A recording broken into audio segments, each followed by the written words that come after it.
Yeah, I think Eamon Javers has some more color from the White House on this brewing rivalry. Eamon. Yeah, Sarah, that's right. This is a behind-the-scenes rivalry that's now exploding into public view between Elon Musk and Peter Navarro, two very different wings of the Trump administration internally.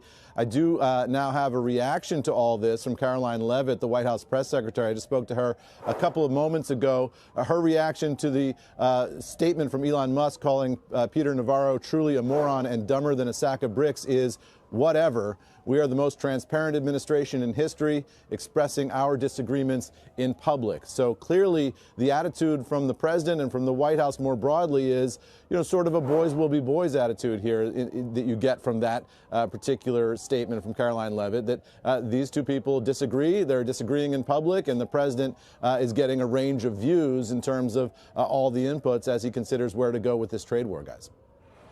Yeah, I mean, look, to David's point, like Navarro took a shot at Musk on the air in response to a shot, I think, that was taken at him. One of them is a CEO that operates a business that does a lot of business in China and around the world, and the other is a hawk on trade. So right. I think it represents, how a lot of CEOs are feeling what Musk is channeling. And the question is, from Trump's perspective, is which of these two people does Donald Trump trust more? Is going to be a longer-term player in the Trump orbit, has been a longer-term player in the Trump orbit. And I would just point out to you that Peter Navarro literally went to jail last year to politically protect Donald Trump. Elon Musk hasn't done that. Elon Musk has been here for a couple of months. He's been very close to the president over those couple of months. But the Navarro relationship with Trump is longer standing and more deeply loyal than the Elon Musk relationship with Trump is, even though the Elon Musk relationship has been so dramatically public over the past couple of months. And we've seen all these pictures of Elon and the president together. That is a relatively new relationship. So if you're Donald Trump, who do you listen to more intently there? Is it Musk or is it Navarro? Of course, Trump has enormous respect for Musk, his history of building companies, and his wealth as well. And his wealth and the money that has obviously been contributed to both support his campaign and other Republicans around the country as well. Yes. Eamon, everybody I have spoken to, again, close to Musk indicates that when you see the two together, you really, not many get to fly on the helicopter to Air Force One, but Musk does. I don't know if you've heard the same, but they, because you're always looking for that. I've been asking, well, aren't they going to at some point end up fighting with each other? And the answer has been uniformly no. Not if you see them together. So I'd be very curious as well. Eamon's point is a good one in terms of if there is somebody to side with, which way do you go here?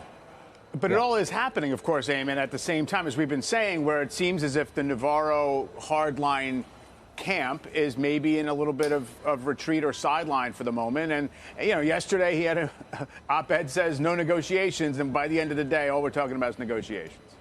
Yeah, exactly. And the White House saying, well, at the time Navarro wrote that statement, that was the operating principle here at the White House, and maybe that's shifted a little bit. Clearly over the past, I would say, 12, not quite 24 hours, the Navarro wing has been a little bit in retreat here at the White House. Navarro on CNBC yesterday morning saying, this is not a negotiation, laying out a vision of tariffs as more of a permanent economic state of affairs. And then you had Bessent, the Treasury Secretary, putting out this statement that he was negotiating with the Chinese at the president's direction, indicating that it very much is a negotiation. And the president sort of waffling on all this in the Oval Office, saying, you know what, it can be both. It can be both a negotiation and a permanent state of affairs. And so I think this goes back to this discussion last week in the market of whether or not April 2nd would be a clearing event for the markets and we would now get certainty. Clearly this is going to be an ongoing process. There are going to be negotiations. There are going to be levers pulled by this White House. Things are going to fluctuate up and down, and that will. My guess is, just my analysis and nothing more than that, is that will last throughout the president's term because the president likes tariffs. He likes the unilateral control. He likes the ability of the tariffs to force countries and companies to come to the Oval Office and offer him deals. You heard Scott Bessent talking about, we'll see what these other countries have to offer.